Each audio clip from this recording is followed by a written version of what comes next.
News 12 is brought to you by Kenneth Nugent.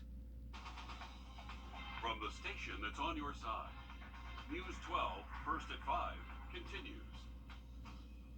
Columbia County asked for your feedback and you voiced what you needed, voters. Now officials are ready to put what you wanted on the ballot.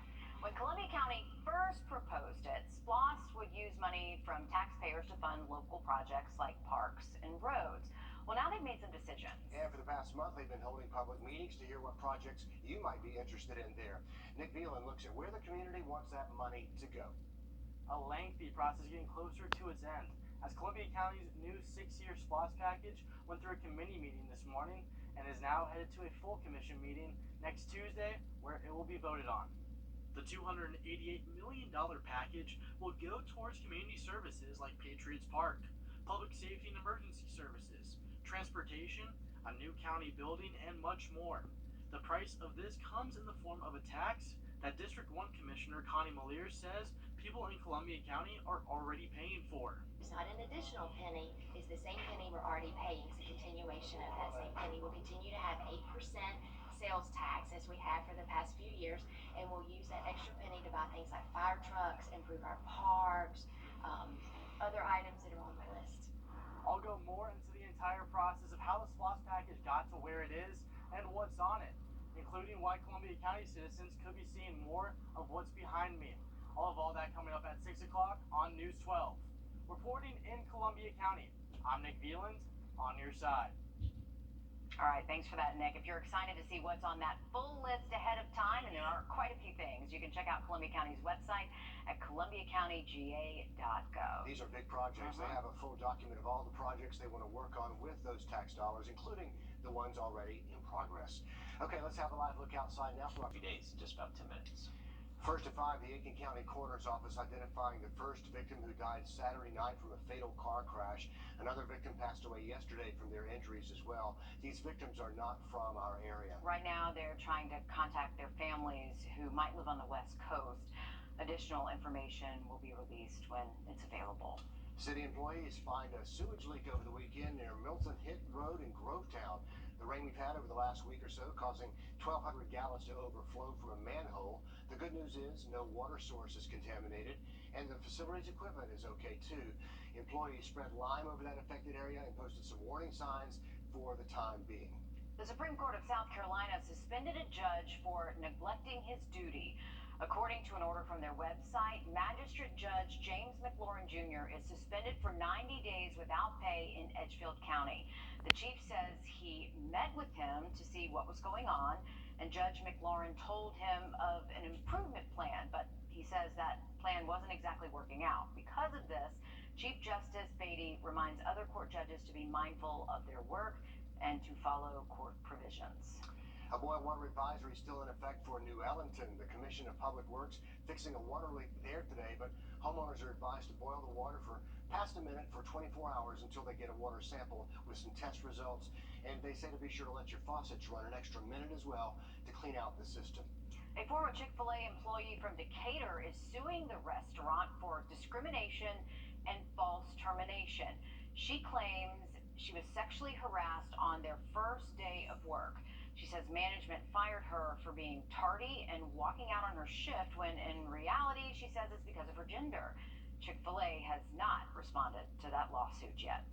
Law enforcement in Texas increasing their active shooter training for marshals. They have 256 school marshals in 62 districts across the state, and they learn how to carry a gun and respond to threats. By the end of the program, they're going to get a license to help monitor school safety. Our primary focus this summer going into next year is expanding the opportunities for school districts who want to employ people as marshals within the school district. And he says there's been a lot more interest in that program since the Uvalde Elementary School shooting. School marshals are required to renew that license every 2 years by completing refresher courses. A group of men taking the name gang and turning it around. Getting a New Generation Started, or Gang in Peace, focuses on working with youth in the Midlands to keep them away from gun violence. They work independently with officers to hold educational events during the summer. They've already had one community day so far, but they have more plans to keep kids safe when they go back to The January 6th committee back at it today in Washington, holding hearing number 7, focused on far-right groups that led the attack on the Capitol. We also heard from President Trump's White House counsel. NBC's Susan McGinnis has a full wrap-up from Capitol Hill. The January 6th committee today focused on Donald Trump's desperate effort to hold on to power after losing the election. You have to show strength and you have to be strong. The committee highlighting a mid-December meeting convened by Trump with attorney Rudy Giuliani and others. The meeting has been called unhinged, not normal, in the craziest meeting of the Trump presidency. At that meeting, strategies for Trump to remain in office were discussed, including having the military seize voting machines, an idea rejected by Attorney General Bill Barr. I said, absolutely not. There's no probable cause, and I'm not going to seize any machines. Failing at solutions, Trump, in the overnight hours, sends his infamous December 19th tweet calling on supporters to come to D.C. January 6th, the day Biden's win was to be certified, tweeting, "Will be wild." The time for action is now. His supporters heeding that call. And on that day, Trump, knowing groups including the Proud Boys and Oath Keepers came heavily armed, ordered metal detectors removed and directed them to the Capitol. You'll never take back our country with weakness. The committee seeking to establish possible early coordination between the groups and Donald Trump and his allies. Also today, videotaped testimony from Trump White House counsel Pat Cipollone. Did I believe he should concede the election at a point in time? Yes, I did. The committee making the case the president knew he lost, but convinced millions of Americans he won. They put their faith and their trust in Donald Trump. They wanted to believe in him. They wanted to fight for their country, and he deceived them.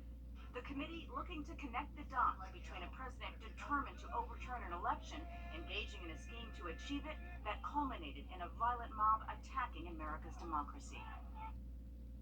And there is at least one more hearing to go. The committee says next week it will cover 3 hours, the 3 during which President Trump refused to call for a stop to the violence.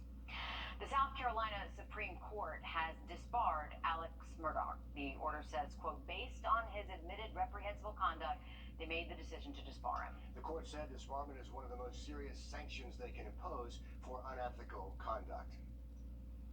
Well, back to school events popping up ahead of the school year. Here are just some of those events and giveaways to tell you about. The GPAC Back to School Bash is coming up Saturday. Warren Road Community Center is the site for that. Food and music and more.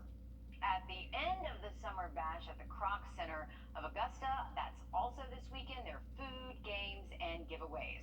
Fit for School, that is happening on Saturday, July 30th. It's at the James Brown Arena. There'll be school supplies, free haircuts, and health screenings. Gone from thin air, a bronze statue worth thousands missing from a local animal shelter. Now they're asking for your help to track it down. Riley?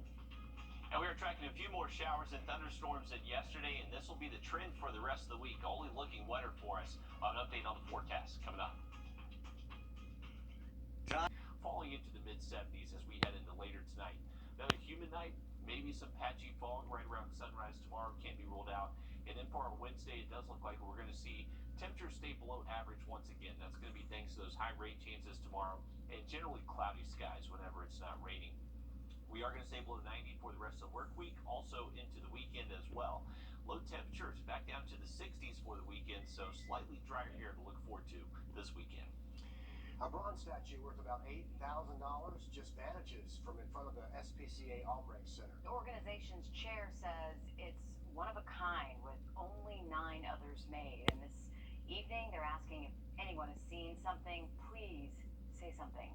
Our William Volk has more on the recovery efforts.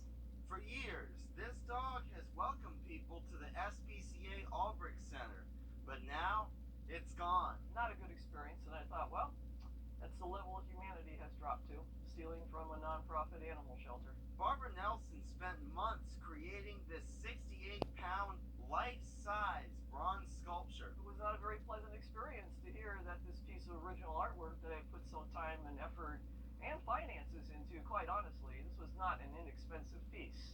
She believes it can easily sell today for more than $8,000. She thinks it's either a prank or someone wanted it for its value. Somebody has to know something, right? Someone has to know something. And if you know something, just get a hold of us, leave an anonymous tip, just let us know. And if you have it right now, she asks you to bring it back. Leave it where you found it, no questions asked. Do you really want to take your last breath in life knowing that you stole from an animal shelter? Really? In Aiken, Will Volk, on your side. She makes a good point, doesn't she? Really? Do you? No. No. Nelson says there are no surveillance cameras around the entrance. Aiken Public Safety is investigating. So if you know anything about the case of this missing sculpture, you can reach out to them and hopefully they'll get it back, because let's hope it's still in the area and it hasn't taken away for scrap somewhere. Yeah, and again, let's make a plea to their conscience. Yeah. Do you really want to steal from an animal shelter? Come on. Karma will get you. There it is. Well, the price of everything seems to be higher these days, except TVs. We're looking at why TV prices have dropped to historic lows and what you might want to do about your smart TV. Is it watching you? Watch it? The live bites.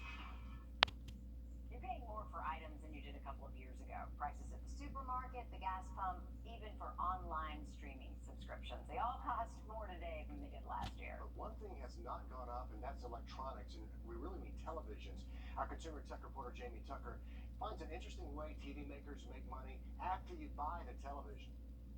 Amazon, Best Buy, Walmart, Target, they're all advertising the lowest TV prices in history. Check this out. The 65-inch Samsung TV went on sale 4 years ago for $4,000.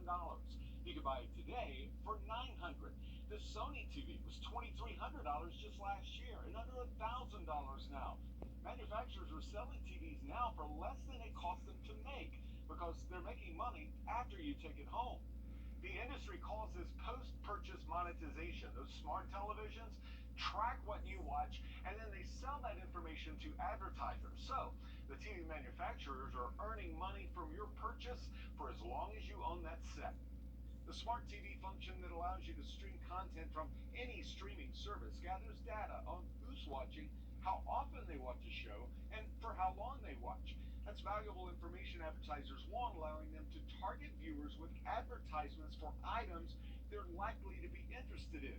Now, there's nothing terrible about that, since most of that data isn't tied to personal information. They know what you watch, but not necessarily your name. But the information is tied to your IP address, so ads can potentially be sent to any account using your internet connection. Wild, huh? If this is scary, you can turn off advertising tracking. Every TV manufacturer's settings are different, so dive in there, look for privacy, and turn off personalization, or turn on limit ad tracking. If you're really worried about this, you can always disconnect the internet from the smart television. Then, of course, you're going to lose the functionality you purchased the TV for. So there is a price to pay for cheaper, smarter televisions. That's What the Tech. I'm Jamie Tucker. So the settings for ad tracking are almost always turned on by default. So if you want to stop a smart TV or a streaming device from tracking your viewing habits, you do have to turn those settings off yourself. A deep dive, as Jamie calls it. But it's worth it if you don't want it tracking that information.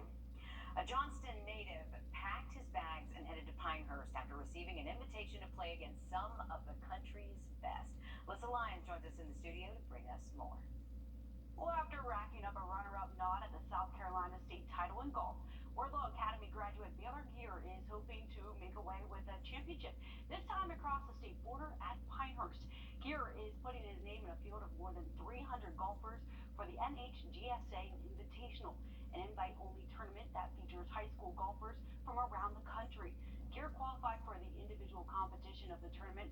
He was selected for the 54-hole event based on his state finish, which the future Augusta University student says he's using to power him through into the final round. Well, I expect a great finish, and so far I'm not trending in the right direction, but there's a lot of golf to play, and golf's a fun sport when you're playing well, and right now I'm kind of in between fun and not fun. Sometimes you need a little bit of luck to do well in life, and so far I'm living it pretty well. Well, Gear tees off tomorrow at 7:20 for round 3. Not a bad morning for golf, and not a bad place to play.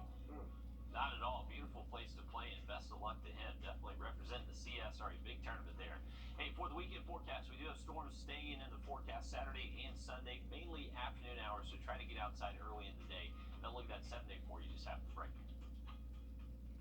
Are you turning? Well, how about this? this. A Charlotte area man says he spotted a wallaby in his neighborhood yesterday. These are photos from Brian Southers in 64. Are you 64? Well, how about this? A Charlotte area man says he spotted a wallaby in his neighborhood yesterday. These are photos from Brian Southers in Gastonia, North Carolina. Animal control, they're confirming, yeah, it's for real, and they did have a specialist go to the neighborhood, check out the reports on this unusual animal. Brian says around noon, some of his neighbors were looking out of the window, and this is what they saw, and they went outside to see what the fuss was about. There's a daggone wallaby or kangaroo or whatever it is sitting there. And I just had to look at it, turn around real slow to look back, and I was like, this can't be real.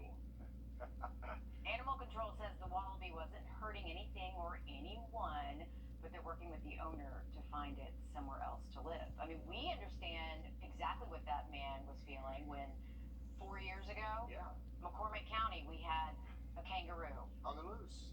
Not once in a week span, but twice. Right.